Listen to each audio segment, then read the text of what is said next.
بسم اللہ الرحمن الرحیم۔ اس دنیا میں جو بھی آتا ہے اسے موت کا مزہ چکھنا ہے اور قبر کی اندھیری کوٹھڑی میں ضرور جانا ہوتا ہے۔ امیر ہو یا غریب، بادشاہ ہو یا فقیر، اس نے موت کو گلے لگانا ہی ہوتا ہے۔ حضرت محمد مصطفیٰ صلی اللہ علیہ وسلم نے فرمایا، جب انسان کی روح نکلنے کا وقت ہوتا ہے تو اللہ تعالیٰ اس کی طرف 5 فرشتے بھیجتا ہے۔ پہلا فرشتہ اس کے پاس اس وقت آتا ہے جب اس کی روح حلق تک پہنچتی ہے۔ وہ فرشتہ اسے پکار کر کہتا ہے، اے انسان، تیرا طاقتور بدن کہاں گیا؟ آج یہ کتنا کمزور ہے۔ تیری زبان کہاں گئی؟ آج یہ کتنی خاموش ہے۔ تیرے گھر والے عزیز و اقارب کہاں گئے؟ تجھے کس نے تنہا کر دیا؟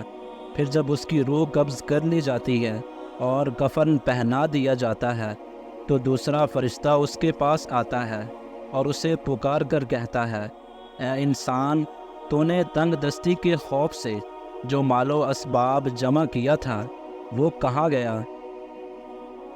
جو گھر بسائے تھے کہاں گئے؟ تو نے تنہائی سے بچنے کے لیے جو انس تیار کیا تھا وہ کہاں گیا؟ پھر جب اس کا جنازہ اٹھا دیا جاتا ہے تو تیسرا فرشتہ اس کے پاس آتا ہے اور اسے پکار کر کہتا ہے، آج تو ایک ایسے لمبے سفر کی طرف رواں دواں ہے جس سے لمبا سفر تو نے آج سے پہلے کبھی طے نہیں کیا ہوگا۔ آج تو ایسی قوم سے ملے گا کہ آج سے پہلے کبھی اس سے نہیں ملا۔ آج تجھے ایسے مکان میں داخل کیا جائے گا کہ آج سے پہلے تو کبھی ایسی تنگ جگہ میں داخل نہ ہوا ہوگا۔ اگر تو اللہ کی رضا پانے میں کامیاب ہو گیا تو تیری یہ خوش بختی ہے، اور اگر اللہ پاک تجھ سے ناراض ہوا تو یہ تیری بدبختی ہے۔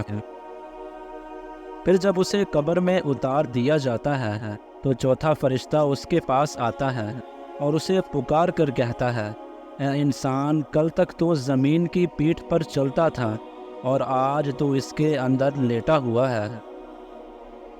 کل تک تو اس کی پیٹھ پر ہنستا تھا اور آج تو اس کے اندر رو رہا ہے۔ کل تک تو اس کی پیٹھ پر گناہ کرتا تھا اور آج تو اس کے اندر شرمندہ ہے۔ پھر جب اس کی قبر پر مٹی ڈال دی جاتی ہے اور اس کے اہل و عیال، عزیز و اقارب، دوست احباب اسے چھوڑ کر چلے جاتے ہیں،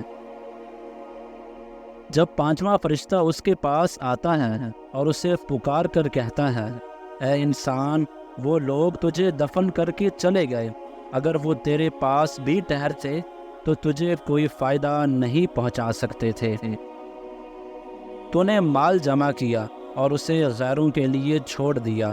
آج تو یا تو جنت کے اعلیٰ باغات کی طرف پھیرا جائے گا یا بھڑکتی ہوئی آگ میں داخل کر دیا جائے گا۔